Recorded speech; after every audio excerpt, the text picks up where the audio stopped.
तो क्या हाल है जय भाई? बस तुषार भाई, आप बताइए क्या हाल चाल आपके? बढ़िया बढ़िया भाई। बस आप हमने पहले एक छोटी सी इंट्रो डाली थी कि हम ट्रू टॉक्स पे एपिसोड नंबर 1 लेके आएंगे, तो आज हमारा एपिसोड 1 शूट होने जा रहा है। जी भाई। तो आज हम, जैसे जय और मैं दोनों काफ़ी टाइम से दोस्त हैं, हमने अपना काफ़ी एक्सपीरियंस देखा है यहाँ पे कनाडा में। मेरे को 2.5 साल हो गए, जय भाई को तो कितना टाइम हो गया जय भाई आपको? 6-6.5 साल होने आ जाएंगे अभी। भाई को तो बहुत ज़्यादा टाइम होने वाला है। तो ऑब्वियसली हम अपना एक्सपीरियंस आपको शेयर करेंगे। जय भाई ज़्यादा करेंगे, ऑब्वियसली उनको काफ़ी टाइम हो चुका है और मैं तो 2.5 साल में, पर मैंने जो ऑब्जर्व किया वो बताएंगे। तो जय भाई, तो आपका कैसा एक्सपीरियंस रहा, पहले ये शेयर भाई 6-6.5 साल में एक्सपीरियंस तो काफ़ी रहा। काफ़ी सारी चीज़ें हमने देखी यहाँ पे बदलते हुए इमिग्रेशन के रिलेटेड ना, और काफ़ी सारी चीज़ें यहाँ पे प्रोविंस वाइड भी देखी हमने। मैंने भी खुद ने काफ़ी प्रोविंसेस चेंज किए हैं पीआर के रिलेटेड ना। तो ओंटारियो में भी लोग काफ़ी आ रहे हैं, और जितने भी वहाँ पे अपने एजेंट हैं वो बच्चों को बोलते हैं कि ओंटारियो की कॉलेजेस में एडमिशन लो। बट बच्चों को ये सोचना पड़ेगा भाई कि अपने को ओंटारियो की कॉलेजेस के अंदर पीआर मिल रही है या नहीं। जो 12th के बाद बच्चे आते हैं उनका मेन गोल पीआर नहीं होता कुछ लोगों का। उनको ये होता है कि भाई हमने वहाँ पे जाके जॉब ढूंढनी है, हमें एकोमोडेशन मिल जाए, हमें कैश काम मिल जाए। कैश का बड़ा चक्कर है भाई। इसके ऊपर आप क्या कहना चाहोगे कैश के ऊपर? भाई कैश काम तो पहली बात तो बच्चों को करना नहीं चाहिए। बिल्कुल सही बात है। इसी रीजन से भाई कनाडा की गवर्नमेंट 24 आवर्स या 20 आवर्स अलाउ करती है, क्योंकि बच्चे साथ साथ में भाई पढ़ाई भी कर सके और उसके कोर्स पास कर सके। अगर बच्चे भाई कैश काम के अंदर लग जाएंगे तो उनके लिए बहुत हार्ड हो जाता है कि भाई वो लोग उनकी एजुकेशन पास कर पाए। एक वो बहुत बड़ी प्रॉब्लम है। एक जय भाई, आपने एक बात बोली कि आपने काफ़ी प्रोविंस चेंज की है या ये चीज़, ये इस पे आप थोड़ा बताएंगे मेरे को, प्रोविंस टू प्रोविंस में भाई क्या मैं डिफरेंस है? खुद पहले किचनर में आया था कॉनेस्टोगा में 2018 के अंदर। मैंने 3 साल का एडवांस डिप्लोमा लिया था। उसके बाद भाई मैंने अपना वर्क परमिट अप्लाई किया। 3 साल का मेरा वर्क परमिट आया था। अभी लकीली भाई लोगों को मिल रहा है 3 साल का work permit. They are lucky this days. Government of Canada immigration नहीं दे रही 3 साल का वर्क परमिट हर किसी को, बिकॉज ओवर क्राउडिंग इतनी हो चुकी है। अगर आप उस फील्ड में आ रहे हो जिस फील्ड में इन्हें ज़रूरत है, ठीक है, उस फील्ड में तो भाई 3 साल का मिल रहा है। बिल्कुल। आप जानते ही हमारे कुछ दोस्त हैं भाई, उनके भी भाई 12 या 14 महीने का वर्क परमिट आया है। बिल्कुल, ठीक है, इवन दो के 2 साल का कोर्स करने के बाद भी। बिल्कुल बिल्कुल। ठीक है, तो मेरा क्वेश्चन ये है आपसे कि जैसे कौन से बच्चों को आना चाहिए अब कनाडा, कौन से नहीं? क्योंकि आपको पता है बहुत सारी चेंजेस ऑन द गोइंग है और हो भी चुकी हैं और हो भी रही हैं। तो आपके हिसाब से कौन से बच्चे कनाडा आने चाहिए और किनको नहीं आना चाहिए? जो बच्चे 12th के बाद आ रहे हैं तो वो मेक श्योर करें कि भाई वो लोग ऐसे कोर्सेज चूज़ करें कि जो हाई डिमांड में हो। जैसे कि, ठीक है, जैसे कि अर्ली चाइल्डहुड हो गया, या नर्सिंग हो गया, कंस्ट्रक्शन हो गया, पेंटिंग हो गया, वेल्डर हो गया। इन चीज़ों में इतनी ज़्यादा डिमांड है। इन जो ट्रेड है, जो रेड सील लाइसेंस है, उसके बाद पे भी बहुत अच्छी मिलती है। बच्चे क्या करते हैं कि भाई चलो हमारे पुराने जो दोस्त हैं, हमारे पुराने जो रिलेटिव्स हैं, जो सिटीजन हो चुके हैं 10-12 साल से यहाँ पे ना, कि भाई वो तो भाई जनरल बिजनेस लेके गए थे, कि मार्केटिंग के कोर्स लेके गए थे, तो हम भी वही ले लेते हैं। उस चीज़ का अब ट्रेंड नहीं रहा। अब नहीं रहा। उसमें इमिग्रेशन इतना हेल्प नहीं कर रही है, बिकॉज उन्होंने जो कोटा था उतने उन्होंने उनसे भी ज़्यादा बच्चे आ चुके हैं। तो उनके पास भाई अभी वो जगह ही नहीं है कि भाई मार्केटिंग वाले बंदे को अकोमोडेट कर पाए वो, या फिर बिजनेस वालों बंदे को अकोमोडेट कर पाए, या जनरल बिजनेस, या फिर XYZ जो बेसिक होते हैं। ठीक है ना, अब सिर्फ स्किल वाले बंदों को बुला रहे हैं वो। हाँ, जैसे कंस्ट्रक्शन हो गया, अर्ली चाइल्डहुड हो गया, ठीक है, या कोई भी इलेक्ट्रिशियन का कोर्स हो गया, प्लम्बिंग का हो गया, और इनके अंदर सैलरी भी काफ़ी सारी हाई है। ये बच्चों को इतनी नॉलेज नहीं है। अगर वो गूगल पे सर्च करेंगे पर आवर रेट, जो बच्चा जनरल बिजनेस या फाइनेंस का कोर्स करके निकला है उसकी भाई अराउंड $25 पर आवर की होती है वेज। बिल्कुल। लेकिन जो बंदा प्लम्बिंग का, इलेक्ट्रिशियन का, या नर्सिस, यहाँ पे एक मिनट में आपसे, सॉरी फॉर इंटरप्ट, मैं आपसे ये कहना चाहूँगा। हाँ भाई, कि आपने जैसे $25 बोला है घंटे के हिसाब से, ये चीज़ मैंने अभी रिसेंटली देखा कि मैं तो शुरू से, चलो नोवा स्कोशिया, आप तो किसी और प्रोविंस से आए हैं। हाँ। तो मैंने यूजुअली देखा है कि Nova Scotia last year to last year बहुत ही ज़्यादा एक्सपेंसिव हो गया है, आपको पता ही होगा। इसका रीज़न भाई ये है कि भाई बच्चे सारे अभी नोवा स्कोशिया की तरफ मूव हो रहे हैं। द रीज़न बीइंग कि परमानेंट रेसिडेंसी। दूसरे जो प्रोविंस है जैसे अल्बर्टा है, मैनिटोबा है, सास्केचुआन है, ठीक है, और अपना अंटारियो सबसे पॉपुलर, वहाँ पे भाई गवर्नमेंट ने पीआर की काफ़ी सारी रिस्ट्रिक्शंस कर दी हैं कि भाई ओंटारियो में पीआर लेनी तो 777-8 बैंड IELTS में लाने पड़ेंगे, जो हर बच्चा नहीं ला पाता ना कई बार। बहुत ठीक मुश्किल है, बहुत हाँ, मुश्किल है। तो वही प्रॉब्लम है कि हर बच्चा नहीं ला पाता, तो भाई जिसकी कैपेसिटी नहीं है तो भाई वो सोचता है कि भाई मैं CL है ना, कि भाई मैं कहाँ पे मूव हूँ, कि भाई मैं इतना स्कोर तो लाने की मेरी साथ कैपेसिटी नहीं है, तो मैं कौन से प्रोविंस में मूव हूँ कि भाई वहाँ पे हो जाए। अभी क्या चक्कर पड़ा था जय भाई कि लोग ना जैसे नोवा स्कोशिया, हैलिफैक्स या ये प्रोविंस में आना स्टार्ट किया लोगों ने कि हम PNP से या AIP से, AIP के ऊपर भी हम डेडिकेटेड वीडियो बनाएंगे आगे वीडियो। हाँ जी। तो वो क्या कर रहे थे कि आएंगे यहाँ पे PNP लेके तो अपना फेडरल की लगा देंगे। तो रिसेंटली अभी कुछ 1-1.5 महीना हुआ है, तो ये चीज़ को देखते हुए IRCC ने फूड कोर्ट और अकोमोडेशन बंद ही कर दी। ये हुआ था भाई 17 अप्रैल 2024, ठीक है ना, ऑलमोस्ट 2 महीने पहले की बात है। गवर्नमेंट ऑफ कनाडा ने, इमिग्रेशन ने ये रूल निकाला था कि भाई जो अकोमोडेशन और फूड के अंदर जितने भी बंदे काम कर रहे हैं उनकी नोवा स्कोशिया PNP अभी टेम्पररी पॉज की हुई है, और हमें नहीं पता भाई कि ये कब ओपन करेंगे ना, मे बी भाई 6 महीने बाद ओपन कर दे, साल बाद या 2 साल बाद, वी नेवर नो। बट अभी बच्चे जिस इंडस्ट्री में काम कर रहे हैं तो उन्हें मैं ये रेकमेंड करेंगे हम कि भाई वो अपनी फील्ड चेंज करने की कोशिश करें, ठीक है। या तो अगर उनके एम्प्लॉयर उनको LMI में सपोर्ट करते हैं तो बहुत ज़्यादा बेटर है, अगर नहीं कर रहे हैं तो उनके लिए बेटर ये रहेगा कि भाई वो फील्ड चेंज कर दें। LMI का तो अलग ही कॉन्सेप्ट है आज के टाइम में तो आपको पता ही है कि कितने कितने पैसे ले। पॉइंट इज़ दैट, जो मैं पिछली बात पे आऊँ कि ये जो इन्होंने चीज़ पॉज की है, इसकी होप में जो बहुत लड़के और लड़कियां भी बैठे कि कभी ना कभी कंटिन्यू होंगी, और वो फूड कोर्ट में अभी भी काम कर रहे हैं ये होप में कि शायद कंटिन्यू होगी, और वो होगी भी, बट नोबडी नोज व्हेन, कब होगी। तो ये चीज़ मेरा कहने का पॉइंट ये है कि IRCC को ये पता लग गया कि ये PR के चक्कर में कभी इधर भाग रहे हैं, कभी उधर भाग रहे हैं, कभी इधर जा रहे हैं, कभी उधर जा रहे हैं। तो मेरा ये ऑडियंस से कहने का ये बात है कि अगर आपको PR चाहिए तो आप मूव होने की बजाय अपनी प्रोविंस में एक्सप्लोर करो, क्योंकि अगर कोई बंदा कोई जुगाड़ निकालता है ना इधर जाके PR, 4 बंदे होते हैं उनको पता लग जाता है IRCC को, वो सभी के लिए बंद कर देते, तो सभी सफ़र करते हैं वो चीज़ से। सही बात है, ऐसा मत करो, क्योंकि हर किसी का अपना अपना फ्यूचर है। ये मेरी ओपिनियन है, मतलब हर किसी का अपना अपना फ्यूचर है। तो कोई जुगाड़ लगा के प्रोविंस चेंज करके या कोई PNP लेके अपना कोई कर लेता है अपनी PR वगैरह। सही बात है, सही कह रहा हूँ भाई? बिल्कुल भाई। तो वो IRCC कुछ नहीं कहती किसी को, नहीं, वो सीधा कलम की चपेट लगाती है। हाँ, सीधा लिख के कि ये चीज़ बंद है, ये चीज़ बैन है, क्योंकि उनको पता लग ही जाता है। बिल्कुल भाई। तो ऐसा नहीं करना चाहिए। पूरी कम्युनिटी जो जेन्युइन स्टूडेंट्स हैं, जो जेन्युइन पीपल हैं, जो इवन की स्किल्ड भी हैं, हाँ जी, वो भी ये चीज़ से सफ़र करते हैं आगे जाके। फिर reason being overcrowded in one particular field. बिल्कुल ठीक है, रेस्टोरेंट फील्ड आप जानते हो कि भाई रेस्टोरेंट फील्ड में भाई PR अभी नोवा स्कोशिया ने टेम्पररी पॉज मार दी है। तो एक तरह से उनको लेबर क्लास ही दे दी है उनको। तो PR अगर देंगे भी ना,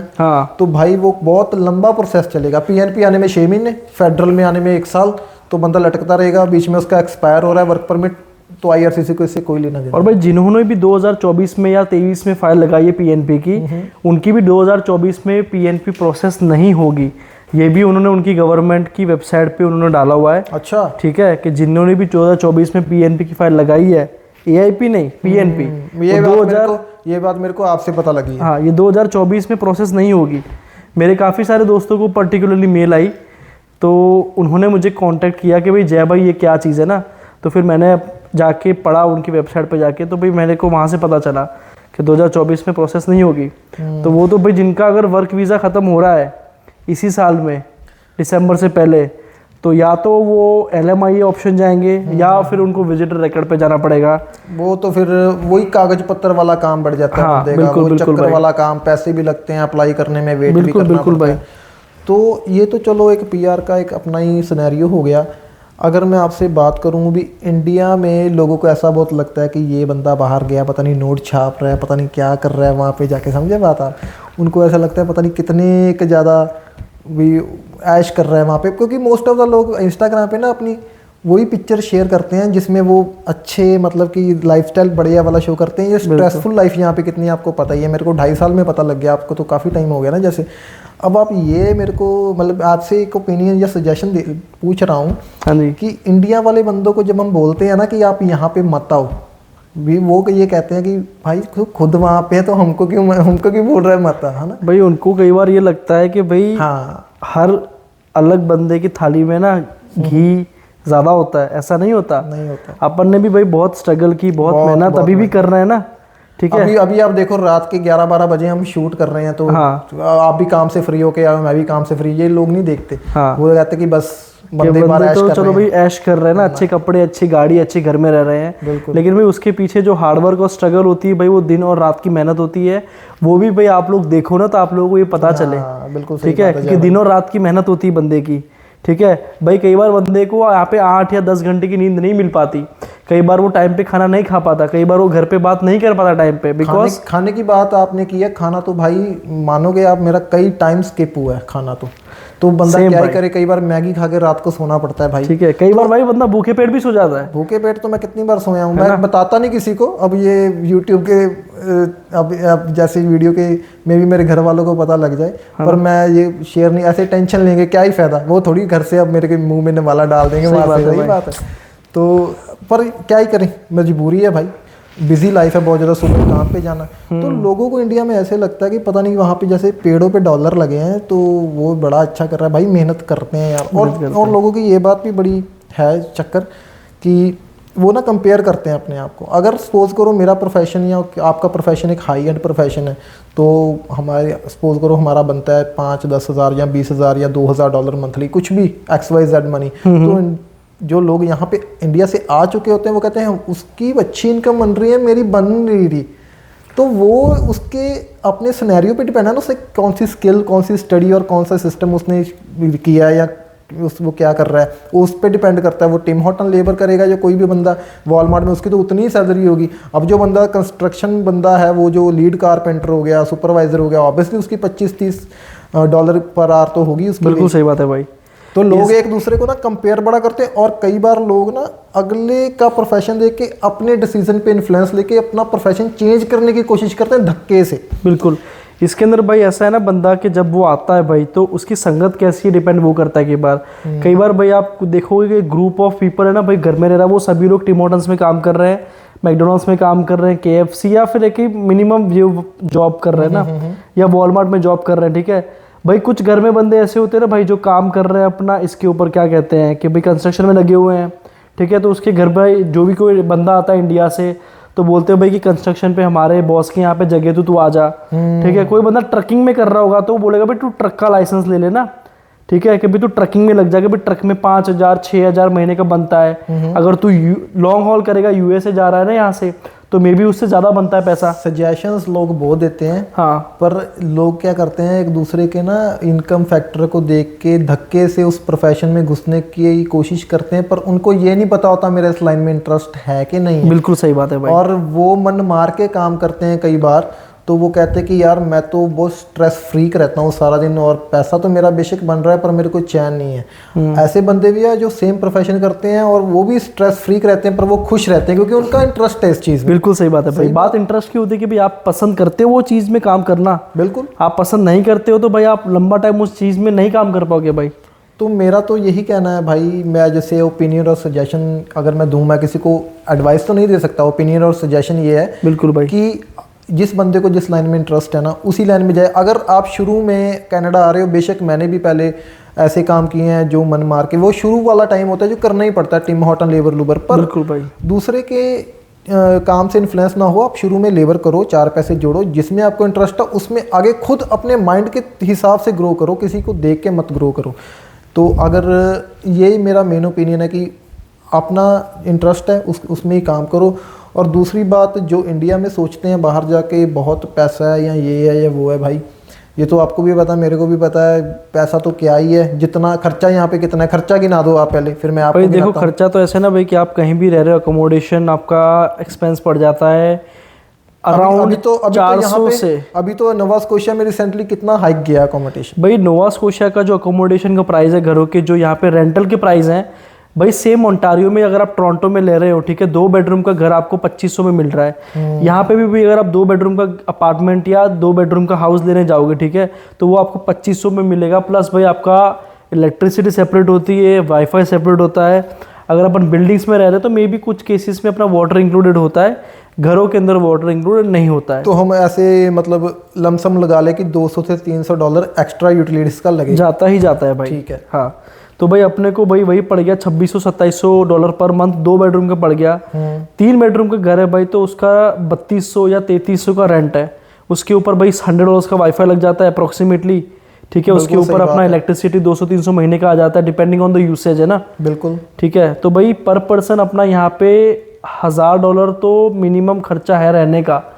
अगर आप इलेक्ट्रिसिटी और अपना रेंट गिनो तो 700 से नीचे तो भाई नहीं जाता अगर आप प्राइवेटली रह रहे हो। अगर आप शेयरिंग में रह रहे हो भाई तो आपका 400 से लेके 700 रेंज पड़ता है, डिपेंडिंग ऑन द एरिया, ठीक है। और अगर आप प्राइवेट रह रहे हो भाई तो 700 से लेके 1500 पड़ता है, डिपेंडिंग ऑन द एरिया। तो मैंने अभी तक, मेरे को साल हो गया, 700 को तो मैंने देखा ही नहीं जब से। 900 तो मिनिमम मैंने देखा है, 900 कम से कम जो प्राइवेट होगा।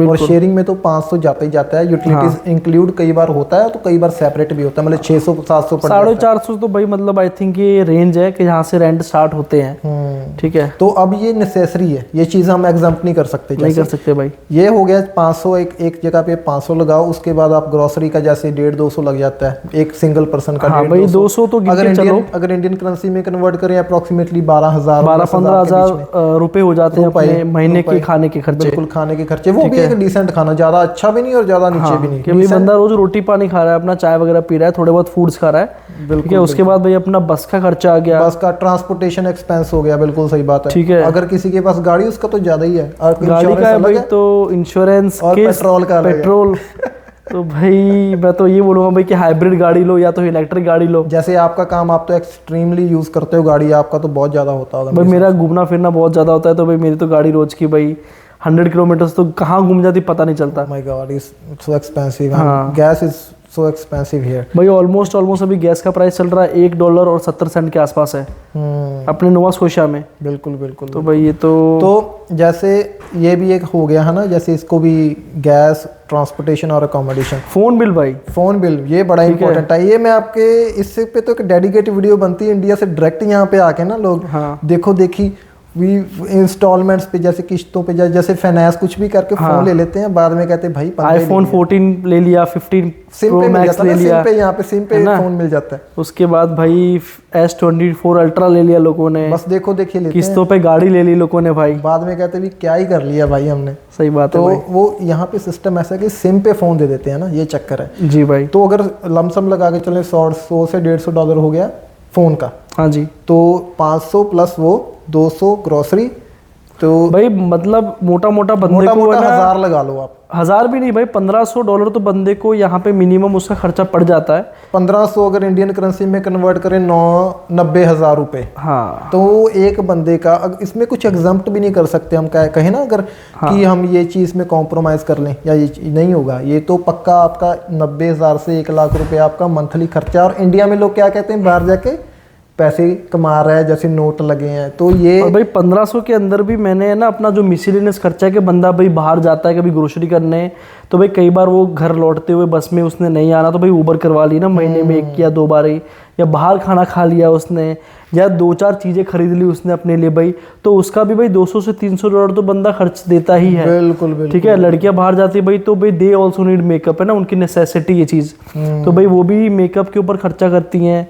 लड़के भी अपने शौक मौज होते हैं दूसरे ना, कि भाई कोई क्लोथिंग खरीद लिया अपन ने, ठीक है, कोई इलेक्ट्रॉनिक गैजेट ले लिया भी कि नया एयरपोर्ट्स आ गया है ना भाई, कि नए जूते आ गए हैं, कपड़े आ गए हैं, तो भाई 200-300 तो हर महीने बच्चा खर्च ही देता है यहाँ पे, ऐसा है। बिल्कुल। तो एक और इम्पॉर्टेंट पॉइंट आता है इसमें निकल के, विद ट्यूशन फीस। जो ट्यूशन फीस यहाँ की अभी रिसेंटली इंक्रीज़ हुई है, जैसे कि मैं CBU में पढ़ा हूँ, Cape Breton University from Sydney, हाँ जी, नोवा स्कोशिया। सिडनी एक सिटी है, नोवा स्कोशिया प्रोविंस है। राइट नाउ मैं हैलीफैक्स में हूँ, और यहाँ से 400-450 किलोमीटर दूरी पे है सिडनी। और मोस्ट ऑफ द हमने क्या किया, मैं आपको अपना सिनेरियो थोड़ा बताता हूँ कि वहाँ पे ना काम है, हाँ जी, ना अकोमोडेशन। 6 महीने मैंने काम ढूंढा, लिटरली मैंने 150 से ज़्यादा रिज्यूम इन हैंड और 100 एप्लीकेशन इंडीड पे मैंने अप्लाई की, मेरे को एक जॉब नहीं मिली वहाँ पे। और रोज़ सुबह जाना, 2 बजे घर आना, मैनेजर को देते थे भी शायद कोई बात बन जाए, हाँ, तो नहीं बनी बात भाई कोई। तो फिर क्या हुआ, तो मैंने ये सोचा कि पढ़ाई मैं वहाँ पे करूँगा, यहाँ पे मैं अप डाउन करूँगा। अप डाउन के चक्कर में $50 मेरे जाने के लगते थे, गाड़ी तो मेरे पास थी नहीं तब जी, तो जाने के लगते $50, आने के लगते $50, तो $100 तो हफ्ते के यही लगते हैं, और मोस्टली अब 4 हफ्ते तो बंदा कहाँ ही जाएगा भाई। अभी $400 थोड़ी इसमें इस चीज़ में लगाएंगे, काम है नहीं। बट भाई बच्चे कर रहे हैं ये काम, कर रहे थे। द रीजन बीइंग कि वहाँ पे जॉब नहीं है, बिल्कुल। और हैलिफैक्स पे रह के भाई उनको जॉब मिल रही है, तो बच्चे महीने का 400, $450 या $500 खर्च रहे हैं, तो बच्चों उनके ने- पास ऑप्शन नहीं है भाई, चक्कर ही है। बच्चों ने पता जय भाई क्या किया, बच्चों ने जैसे मैंने भी किया, जैसे अब इनिशियल फर्स्ट ईयर में हमारी GIC होती है, बंदा कहता कि वहाँ काम ना होने के बजाय यहाँ पे काम करो, जो भी बंदा कमाएगा, बेशक राइडो में जा रहा है, कम से कम GIC तो सेव हो रही है। बिल्कुल भाई। सिडनी में तो GIC भी नहीं सेव होगी ना फिर, क्योंकि काम ही नहीं, उस पर ही गुजारा चलेगा। और GIC रिसेंटली मेरे को लगता है 8-9 महीने हुए हैं इंक्रीज किए उन्होंने, गवर्नमेंट ने $20,000 $20,000 कर दिए। अब पहले 10,000 थी। तो 10,000 में अगर हम पहले मंथ 2,000 देते हैं वो, उसके बाद वो 675 उसको एज ए ईयर के हिसाब से उसको ब्रेक डाउन करके वो देते हैं। तो 675 अभी आपको मैंने अकोमोडेशन ये खर्चे नहीं गिनाए, तो उसमें 675 में क्या ही होगा, कुछ नहीं होगा कुछ नहीं। एक महीने का रेंट ही निकल जाएगा, तो खाना पीना बंदे ने कहाँ से, है ना, समझे बात। तो बंदे क्या करते, GIC अपनी बचाते। तो यहाँ पे अप डाउन मैं भी अप डाउन करता था, यहाँ पे मैं काम करता था सर्कल के में, सर्कल गैस स्टेशन में जी। तो ऐसा सिनेरियो था कि चलो जो भी मेरा 1,000-1,200 बंदा, तब तो पार्ट टाइम ही कर सकते थे, और बाद में इन्होंने फुल टाइम का सिनेरियो कर दिया था बीच में। वो थोड़ा राहत वाली रिलीफ थी हमको, चलो फुल टाइम कर दिया, जो 30-35 घंटे लगाते थे पहले, तो 20 घंटे में मुश्किल से $1,000 महीने का बनता था। सही बात है, कई बार भाई शिफ्टें नहीं मिलती, कई बार आवर्स नहीं मिलते। और यहाँ पे पॉलिटिक्स भी बहुत है भाई। जो काम जहाँ पे काम करोगे, पॉलिटिक्स बहुत है, बंदे आपको निकालने को करेंगे, क्योंकि यहाँ पे उनके आर्स कम हो जाते हैं ना, यहाँ पे आर्ली वेज है। तो बड़ा कुछ फेस किया लाइफ में, उस पर डेडिकेटेड वीडियो बनाएंगे। तो उसके बाद क्या सिस्टम रहता, तो उसमें से $1,000 कमाया हमने, तो 400 हमने राइडो में लगा दिया, ठीक है, तो 600 रह गया, उसमें से 100-150 ट्रांसपोर्टेशन चार्जेस हो गए, क्योंकि Halifax is most expensive city as compare to Sydney. सही बात है सिडनी भाई। तो बहुत, फिर बस पास भी लेना पड़ता है बच्चे ने ना यहाँ पे। वहाँ का बस पास आपको सिर्फ $60-70 में 2 मंथ का मिलता है, और यहाँ हैलिफैक्स में $80 का 1 मंथ का मिलता है। This is the difference. तो ये क्या चक्कर था, तो वहाँ पे हमने उधर रहना, तो इधर आना, तो भाई एक तो बंदा सुबह 3 बजे उठता है, सही बात अगर है। क्लास 8 बजे की ना आपकी मॉर्निंग, क्योंकि भाई 4 या 5 घंटे की यहाँ से ड्राइव है। बिल्कुल 8 बजे सुबह 3 बजे निकलते हैं, जो ड्राइवर है वो 2 बजे घर पे आ जाएगा। 3 बजे आपको रेडी रहना, नहीं रहे तो 3 बंदे और गाड़ी में बैठे हैं, वो निकल जाएंगे, उनको क्लास लगानी है, वो वेट नहीं करेंगे, वो वेट नहीं करेंगे। सही तो बात है ऐसा रहता था कि हमको जाना ही जाना है भाई। जी भाई। तो क्या वहाँ से यहाँ से निकल के रास्ते में सो लिया, झपकी ले ली, वो भी भाई ड्राइवर वाला कहता था सोना नहीं तो मेरे को नींद आ जाएगी। अब जबरदस्ती जागना पड़ रहा है, 3 बजे उठ रहे हैं। तो भाई जब वहाँ पे पहुँचते पहुँचते एक ब्रेक लेते थे हम, 200 किलोमीटर के बाद टिम हॉर्टन पे रुके, थोड़ा रिफ्रेशमेंट की, खाना पिया, वॉशरूम वगैरह गए, तो उसमें थोड़ी राहत थी भी, चलो अदरवाइज 4 घंटे बस पीछे बैठना है। तो उधर जाओ, उधर क्लास लगा के, उधर से जब ही क्लास मुकी, क्लास में अभी 10 मिनट पड़े होंगे, उनका फ़ोन आ जाना राइड वालों बंदों का, हाँ भाई अभी रेडी हो जाना है आपने। हमने भाई बोला 10 मिनट तो रुक जाओ, क्लास तो पूरी लगा लें। सही बात है भाई। और तब के टाइम पे ना इतना हार्ड नहीं थी स्टडी। अभी रिसेंटली IRCC ने काफ़ी कुछ चेंज कर दिया, आपको पता है। तब हम क्या करते थे, कई बार क्लास मिस भी कर देनी, महीने में 3 बार जाना या 2 बार जाना, 4 क्लासेस होती थी ना। हाँ जी, हाँ जी।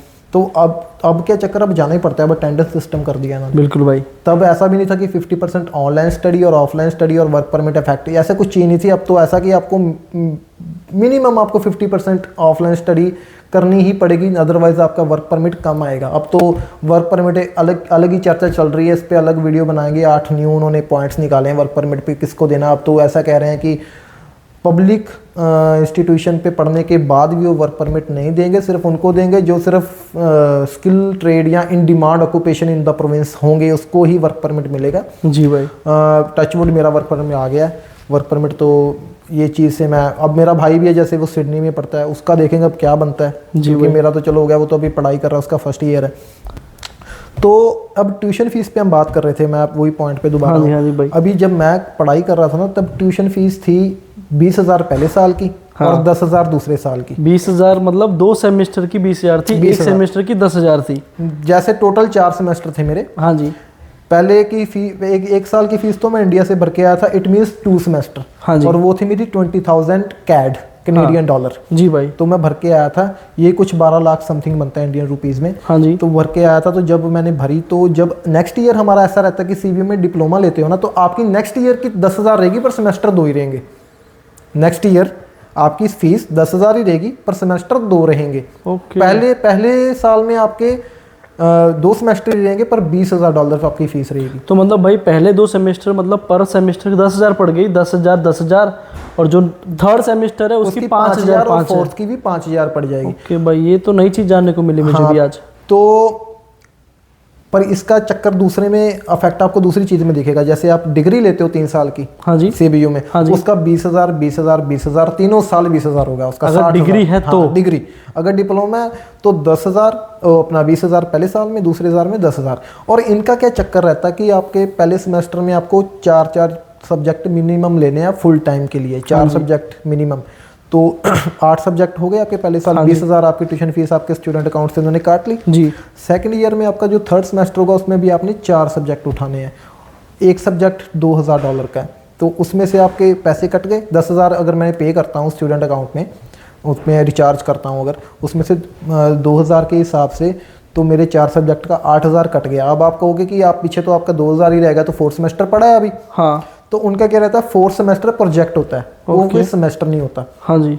जो 4th सेमेस्टर होता है वो होता है केप प्रोजेक्ट। इन्होंने अपने नाम दिया केप स्टोन प्रोजेक्ट। एक ग्रुप होगा 5 बंदों का, तो उन्होंने जस्ट एक प्रोजेक्ट करना है। वो प्रोजेक्ट की फीस टोटल $3,000 है। अब 2,000 उसमें और 1,000 चलो बंदा ऊपर नीचे कर ही लेता है। इनकी रिसेंटली पिछले साल भी इन्होंने $1,000 फीस इंक्रीज की है, इस साल भी इन्होंने, अब 10,000 वाला काम नहीं रहा, 12-13,000 पे पड़ जाता है दूसरा साल। ओके। इन्होंने इंक्रीज कर दी। तभी मैंने बोला कि ट्यूशन फीस पे ये मत सोचना, क्योंकि उनके वेबसाइट पे भी वो रिफ्लेक्ट कर रहा है कि सेकंड ईयर 10,000, पर आपकी फ़ीस अब 12-13,000 पे टच करती है।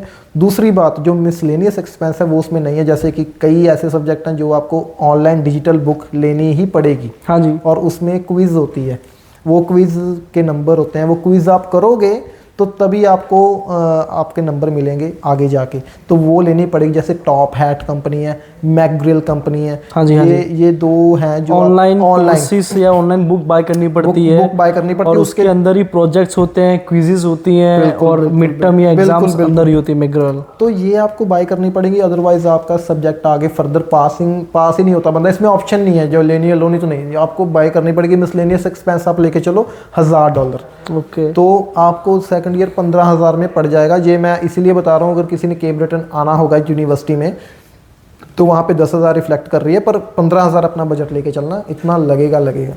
और दूसरी बात, एजुकेशन सिस्टम। हाँ जी, इस पे मेरे को बहुत रिक्वेस्ट पहले भी आई है, वीडियो बनाओ एजुकेशन सिस्टम कनाडा का कैसे।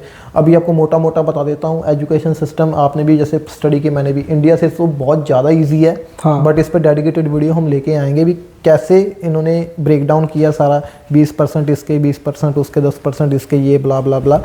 तो ये इन फ्यूचर वीडियो लेके आएंगे, बट ऐसा बता देते हैं मोटा मोटा अभी कि education system is far easy right now compare to India की जो भी स्टडीज़ है अपनी, कंपेयर टू इंडिया। बट एक चीज़ मैं आपको क्लियर करना चाहूँगा कि जब मैं आया था तब इतना इनका IRCC और ये कॉलेज का इतना झंझट नहीं था, पैल नहीं था, प्रोविंशियल अटेस्टेशन लेटर। अभी इन्होंने जो शुरू की हैं PAL, न्यू टर्म आई है। इनको लगता था कि फ्रॉड चल रहा है, यूनिवर्सिटीज़ में घूस ले रहे हैं, है ना, ब्राइब ले रहे हैं, अंडर द टेबल मनी ले रहे हैं। वो चीज़ के कारण अब थोड़ी सी इन्होंने सख्ती की है।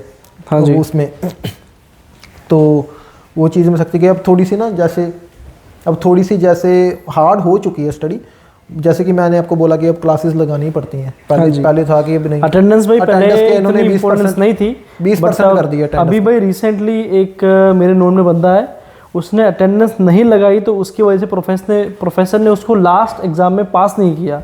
रीज़न उसने दिया कि भाई तेरा एक तो मार्क्स भी काफ़ी कम है, मैं तेरे को ग्रेस नहीं दूंगी, ठीक है, बिकॉज तू क्लास में भी इतना अटेंटिव नहीं है, तू क्लास में अटेंडेंस नहीं भरता। तो एक वो भी रीज़न था भाई। तो मैं आपसे जय भाई बात करना चाहूँगा। जैसे मैंने तो अपना स्टडी का सिनेरियो बताया, आप कहाँ से पढ़े हो? भाई मैं कॉनेस्टोगा से पढ़ा हूँ, किचनर में, डून कैंपस था मेरा। कॉनेस्टोगा का लास्ट ईयर में चक्कर पड़ा, मेरे को सुनने में आया कुछ को इनका नाइग्रा वाला कैंपस। तो मेरे को जस्ट ये जानना है कि आपका सिनेरियो कैसा रहा, वहाँ पे स्टडी की डिफ़िकल्टी लेवल क्या है, उनका फीस स्ट्रक्चर क्या है, कैसे क्या है, भी हमारी ऑडियंस को भी थोड़ा आइडिया हो जाएगा किसी ने आना होगा इनके। भाई मैं पढ़ा था 2019 जनवरी बैच में था मैं, मेरी स्टडीज़ ख़त्म हुई 2021 अप्रैल में ना। तो भाई हमारे टाइम पे फीस थी हर सेमेस्टर की $8,000। मैंने कोर्स किया बिजनेस एडमिनिस्ट्रेशन फाइनेंशियल प्लानिंग का, जो 3 साल का एडवांस डिप्लोमा कोर्स है, ठीक है। ओके, तो आपने 3 साल की फीस कितनी भरी फिर? भाई मैंने 8,000 के हिसाब से लगा लो हर सेमेस्टर मेरी 8,000 की फ़ीस थी। और भाई जब मैं आया था उस टाइम पे इंडिया से सिर्फ एक सेमेस्टर की फ़ीस भरते थे। फिर आके भाई मैंने GIC और अपना काम करके भी बाकी सेमेस्टर की फ़ीस मैंने निकालने की कोशिश की, बट एक सेमेस्टर की फ़ीस मुझे घर से मंगवानी पड़ी थी क्योंकि मेरे 6 सेमेस्टर थे, राइट, इसके लिए। ओके जी भाई। तो काफी एक्सपेंसिव पड़ा होगा वो। हाँ। वो तब वहाँ पे काम का क्या सिनेरियो है, मतलब भाई jobs जिस वगैरह? टाइम मैं आया था ना भाई, तो वहाँ पे भी मुझे 22 दिन में काम मिल गया था।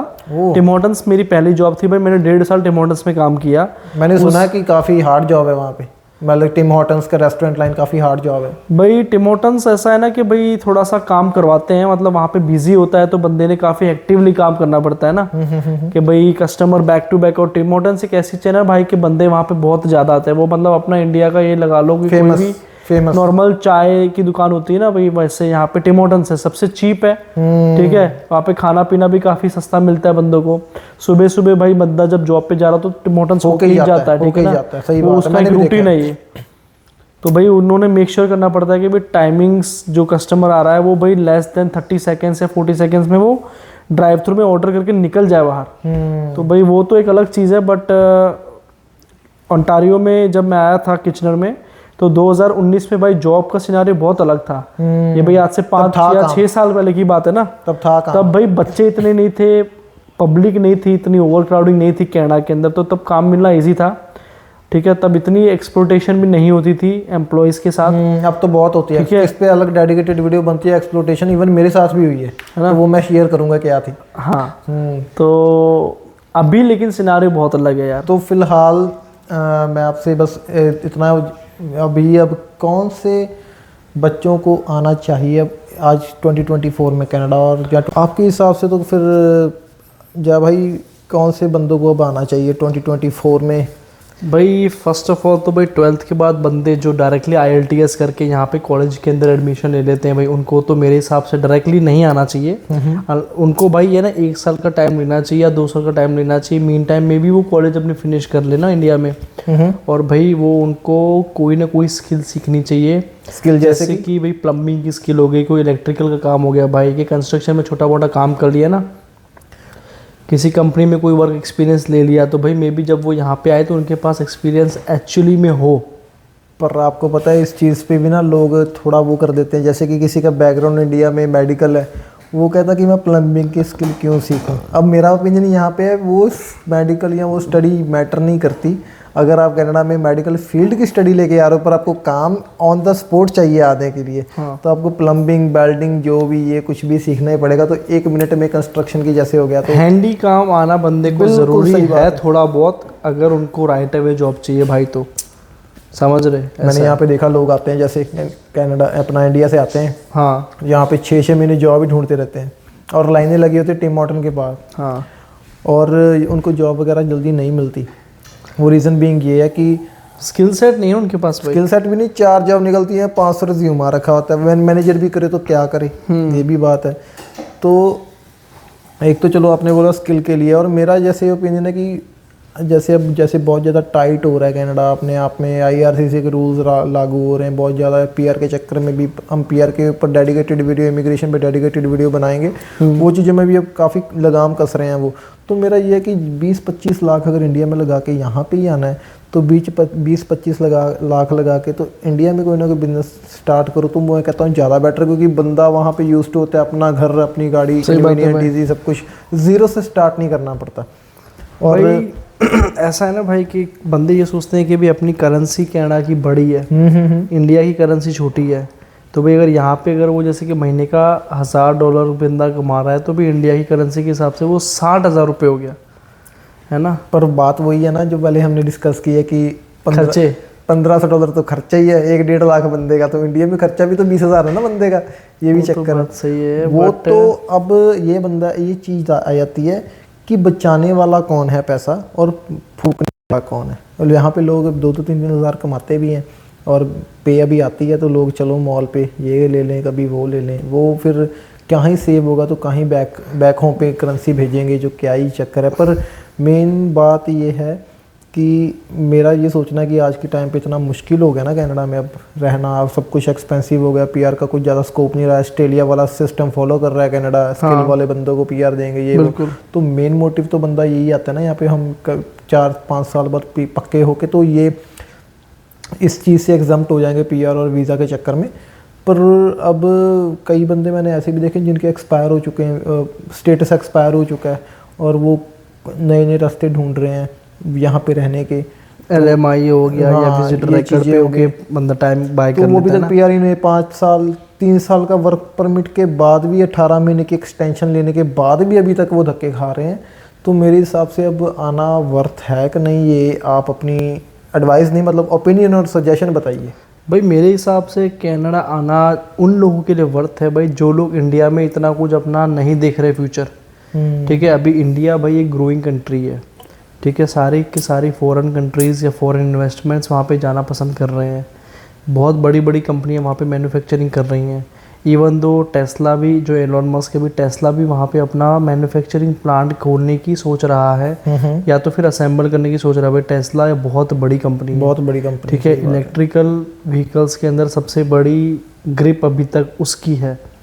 ठीक है, तो अगर बंदे सोच रहे हैं भाई कि वो इंडिया में कुछ कर सकते हैं, उनका बैकग्राउंड है, थोड़ा बहुत भी नॉलेज है उनको ना इंडिया में अलग अलग फील्डों का, और उनको इंटरेस्ट है कोई भी फील्ड में भाई जिसकी ग्रोथ अच्छी है, तो वो बंदे इंडिया स्टे कर सकते हैं। ठीक है, मेरे हिसाब से भी अगर इंडिया में कोई बंदे की पोटेंशियल है कि महीने की वो 2 से 3 लाख रुपए कमा सकता है महीने के, ठीक है, इवन दो कि 2 या 4 या 5 साल जो बाद कमा ही रहा है उसको तो भाई कनाडा नहीं आना चाहिए अनलेस कि भाई उसके खुद की पर्सनल गोल्स है कि भाई कनाडा जाके मैंने बिजनेस करना है, खुद का कुछ मतलब मैंने शॉप वगैरह करनी है, उसके पास बैकअप है, फाइनेंशियली स्ट्रांग है बंदा, और यहाँ पे भी वो लोगों को जानता है, यहाँ की भी मार्केट की उसने स्टडी की हुई है, प्रोडक्ट की स्टडी की हुई है बंदा, मैं आपसे तभी आ सकता है। मैं आपसे एक पर्सनल एक्सपीरियंस शेयर करना चाहूँगा। मेरे फ्रेंड आए थे, मतलब वो घर से भी तकड़े थे इंडिया में, उनका खुद के मतलब कि चंडीगढ़ में खुद की प्रॉपर्टी है और खुद का बिजनेस है। तो वो पंजाब से मतलब बिलोंग करते हैं, जैसे चंडीगढ़ वगैरह पास में पड़ता है काफ़ी। तो वो यहाँ पे आके उन्होंने जब 4-5 महीने निकाले यहाँ पे कनाडा में आके, तो वो कहते ये कैसी ज़िंदगी है यहाँ पे, मतलब 1 मिनट का आराम नहीं, सोना खाना काम, सोना, ये कंटिन्यूस तीन चीज़ें साइकिल में चली जा रही हैं, सोना खाओ काम, सोना खाओ काम। फ्रस्ट्रेट होके एक बंदा तो डोंकी लगा के यूएस में घुस गया, कहता छोड़ो यहाँ पे क्या, ये पैसा भी नहीं बन रहा। कहने का मतलब अगर आराम बंदा हराम कर रहा है तो कम से कम पैसा तो बने। सही बात है भाई। तो वो तो जाके डोंकी लगा के घुस गया और वो सक्सेस भी हो गया, दूसरा बंदा वापस इंडिया में चला गया। तो मेरा ये है कि लोग ये मानते हैं कि खुद ये कनाडा में बैठे हैं और मना कर रहे हैं इंडिया, या मतलब खुद ही कनाडा में बैठे हैं और इंडियंस को बोल रहे हैं कनाडा मत आओ। मेरा ये ऐसा नहीं है।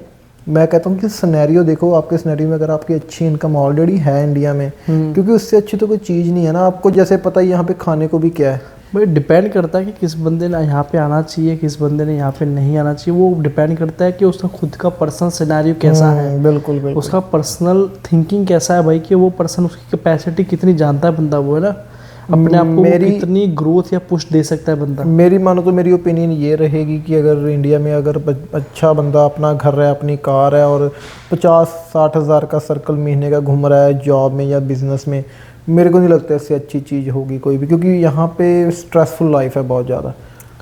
आपको जैसे स्ट्रेसफुल लाइफ तो भाई है, लेकिन इंडिया भी कुछ कम स्ट्रेसफुल नहीं है। मैं इस चीज़ को बोलूँगा कि भाई अगर बंदा इधर आना चाहता है, अगर वो खुद सोचता है कि भाई मैं कुछ कर सकता हूँ, उसने खुद ने अपनी स्टडी या रिसर्च की हुई है ना, तो बंदा इधर आए। इसके बारे में आपका क्या कहना है कि अगर +2 के बाद बंदे को क्या यहाँ पे आना चाहिए? जैसे मैं अपने केस में आया हूँ, मैंने ग्रेजुएशन की है इंडिया से और मैंने जॉब भी की है, जॉब के बाद मैं यहाँ पे आया हूँ। मेरा ये मानना है कि जॉब वाला बंदा ना 2 चीज़ें अच्छे से जानता है, टाइम मैनेजमेंट और मनी मैनेजमेंट। +2 वाले बंदा जैसे डायरेक्ट जो पढ़ के यहाँ पे आ जाता है, उसको दोनों चीज़ों में ये नहीं पता सीखने में टाइम लगता है उसको। हाँ, मेरा किसी को ऐसा बुरा या डायरेक्ट किसी को पिंच करने वाली बात नहीं। मैंने जो देखा कि +2 के बाद बंदे को मनी मैनेजमेंट और टाइम मैनेजमेंट का थोड़ा नहीं पता रहता, क्योंकि उसने जॉब नहीं की होती है। जैसे हमने जॉब की है इंडिया में, हमको पता है कि जितनी 10-20 हज़ार सैलरी आनी है उसको कैसे यूटिलाइज करना है। और टाइम मैनेजमेंट इसलिए ज़रूरी है कि 9 to 5 जॉब होती है, तो बंदे को पता रहता है कि इतना टाइम देने के बाद, पूरा महीना काम करने के बाद 15-20 हज़ार हाथ में आ रहा है, तो फिर मनी मैनेजमेंट उसी हिसाब से ही करें। सही बात है। तो आपके हिसाब से +2 वाला बंदा डायरेक्ट +2 करके तो डायरेक्ट वीज़ा लगा के यहाँ पे आए, तो उसका क्या सिनेरियो रहेगा? तो भाई मेरे हिसाब से तो ऐसा ना कि बंदे को +2 के बाद थोड़ा कुछ स्किल सीखना चाहिए पहले तो, है ना, कि भाई वो कोई भी हैंडी जॉब सीख ले, या तो फिर भाई वो कोई कोर्स कर ले, सर्टिफिकेट कोर्स कर ले ना छोटा मोटा, कि भाई जिसकी वैल्यू कनाडा में हो, जहाँ पे उस सेक्टर में पर्टिकुलरली जॉब अपॉर्चुनिटीज़ हो, ताकि भाई जैसे लोग आके यहाँ पे 8 महीने 10 महीने 1-1 साल तक उनको जॉब नहीं मिल रही, सही बात ठीक है, क्योंकि जॉब मार्केट के अंदर प्रॉब्लम ये है ना कि भाई सभी लोग बेसिक लेवल की जॉब ढूंढने की कोशिश कर रहे हैं, उनके पास स्किल सेट नहीं है। जो आपने बात बिल्कुल सही की, जॉब होती हैं 2 वैकेंसीज निकली होती है, 500 बंदे का रिज्यूम ऑलरेडी वहाँ पे पड़ा रहता है। हाँ, तो भाई जगह तो 2 ही ना, तो फिर बाकी की तो भाई बाकी को तो फिर नहीं मिलेगी ना, नहीं मिलेगी। वही चक्कर है कि एक सिटी में अगर पोटेंशियल है 100 बंदे को काम देने का, वो सिटी में 500 बंदा घूम रहा है, तो कहाँ ही जॉब मिलेगी। सही बात है भाई। तो अब यहाँ पे सिस्टम ऐसा है कि जॉब मिले ना मिले, आपका $1000 का खर्चा है ही महीने का मिनिमम। खर्चा तो ब्रो है ही। अगर 6 महीने बंदा फ्री रहा, मतलब $6000 का नुकसान है उसका। नुकसान ही कह सकते हो। बेशक अपने आप पे यूटिलाइज करना है, पर कहीं से इनकम का सोर्स है नहीं, तो अपने ही रिजर्व बंदा यूज़ कर रहा है। GIC प्लस इंडिया से भी मंगवाएगा, क्योंकि $600-700 GIC का क्या ही होता है। सही बात है भाई। तो 6 महीने सर्वाइव करेगा, तो अपने पैसे पे करेगा, जॉब अभी मिली नहीं, और बंदा इंडिया में मेंटालिटी ये बना के आता कि बाहर जाके एक अच्छी लाइफ, फ्यूचर और पैसा कमाएंगे और बैक इंडिया भी भेजेंगे। सही बात। तो वो चीज़ फुलफिल नहीं होती बंदे की। तो ये फुलफिल होनी तभी है मेरे हिसाब से, अगर बंदे के पास कोई स्किल है, क्योंकि कनाडा फर्स्ट प्रायोरिटी आज के टाइम पे सिर्फ स्किल वाले बंदों को दे रहा है। बिल्कुल सही बात है भाई। आप जैसे कंस्ट्रक्शन हो गया, जैसे आपने बताया, अर्ली चाइल्ड हो गया, नर्सिस हो गए, उनको PR भी बड़े इजीली दे रहा है। हाँ, PR भी में दिक्कत नहीं आ रही। उस जगह पे ना, वहाँ पे उनको वो फील्ड के अंदर बंदा चाहिए ना भाई, उस फील्ड में बंदा इतना है नहीं जितना उनको चाहिए। ठीक है, बंदे ज़्यादातर है भाई नॉर्मल लेबर जॉब के अंदर, जैसे रेस्टोरेंट इंडस्ट्री होगी, ठीक है ना, या होटल इंडस्ट्री हो गई, उसमें भर के बंदे हैं। उसमें भाई इतने बंदे हैं कि इतने उनके चाहिए ही नहीं भाई। उनको चाहिए 100 बंदा, लेकिन वहाँ पे खड़ा हुआ है भाई 1000 बंदा। सिक्योरिटी हो गया जैसे, ठीक है, तो भाई वहाँ पे तो भाई 900 बंदा है, वो तो फिर ऐसे घूम रहा है ना इधर उधर। बिल्कुल। और कई लोग ये कहते हैं कि भाई कनाडा में काम नहीं है, आज के सिनेरियो पे यही चल रहा है इंडिया में, काम नहीं जाना चाहिए, काम नहीं है। तो भाई काम है, पर स्किल में है, ओनली स्किल में है, ये बात कोई नहीं करता भाई। बिल्कुल, ये कोई नहीं करता। काम है। आज भी मैं इंडीड खोलूंगा ना, कंस्ट्रक्शन के लिए इतनी पोस्ट पड़ेगी, पर उनको पर्टिकुलर कुछ ना कुछ चाहिए रहता है। स्किल सेट वाले बंदे नहीं मिलते भाई। मेरा पार्टनर है अभी, ठीक है, वो मुझे रोज पूछता रहता है भाई कि तेरे पास कोई बंदा स्किल में है, जिसको भाई वॉल आता हो करना ना, कि भाई जिसको फ्लोरिंग आती हो, कि जिसको भाई कंस्ट्रक्शन का कोई प्लम्बिंग का काम आता हो, ऐसा कुछ भी आता हो तो मुझे बता, मेरे पास साइट है, मेरे पास जॉब है, बट मेरे को बंदे नहीं मिलते। तो गाइस मेरा यही है कि यहाँ पे कनाडा में आपको बिल्कुल स्क्रैच से कोई काम नहीं सिखाएगा। बेशक थोड़ा बहुत अपना कंस्ट्रक्शन का काम सीख के आओ, क्योंकि उसने आपको मिनिमम वेज तो देनी है। अगर काम सिखाएगा भी, वो काम उसी को सिखाएगा जिसको थोड़े बहुत टूल चलाने आते होंगे। सही बात है। सही है। तो ऐसा नहीं कि इंडिया से आपने बिजनेस मैनेजमेंट या मार्केटिंग या MBA करके आ गए तो आपकी यहाँ पे बिल्कुल अलग लाइन हो जाएगी। कंस्ट्रक्शन बेशक माना मैंने अलग है, पर वो एक स्किल है। वो ये कनाडा आज के टाइम पे स्किल को ही प्रायोरिटी दे रहा है, और वो कहते हैं कि आपको अगर कंस्ट्रक्शन के लिए वर्कर बंदे चाहिए, उनको यहाँ पे बंदे नहीं मिल रहे, तभी वो बाहर से इमिग्रेंट्स को बुला रहे हैं। उनको कोई मतलब नहीं है आपका स्टडी बैकग्राउंड क्या है, उनको बस अपनी फुलफिलमेंट पूरी करनी है भी। हमको ये इंडस्ट्री में बंदे कम पड़ रहे हैं, और इनके खुद के कनाडा के जो नेटिव्स हैं वो काम करके राजी नहीं है, तो इसीलिए ये इमिग्रेंट्स को प्रायोरिटी देते हैं। पर इमिग्रेंट्स कहते हैं जी हमको वाइट कॉलर जॉब चाहिए। हाँ, ये सबका मेन चक्कर रहता है, हमको वाइट कॉलर जॉब चाहिए। बेशक स्टडी पे हो, बेशक वर्क परमिट पे हो, बेशक वो PR हो, बेशक वो सिटीज़न हो, हर बंदा ये कहता है कि मेरे को ऑफिस में 9 to 5 जॉब चाहिए, Monday to Friday, Saturday Sunday 2 दिन छुट्टी, आराम से मैं रूम पर। वो चीज़ अब नहीं रही। उनको बंदे ही वो चाहिए जो इनकी लेबर को फुलफिलमेंट कर पाएँ, जैसे कंस्ट्रक्शन, प्लम्बिंग, और ये काम भी ब्लू कॉलर जॉब वाले होते हैं। सही बात है भाई। जैसे कंस्ट्रक्शन, जिसको ब्लू कॉलर जॉब नहीं पता, वो मैं बता दूं, थोड़ा लेबर क्लास होते हैं, पर उसमें इनकम का स्कोप बड़ा अच्छा होता है। जी भाई।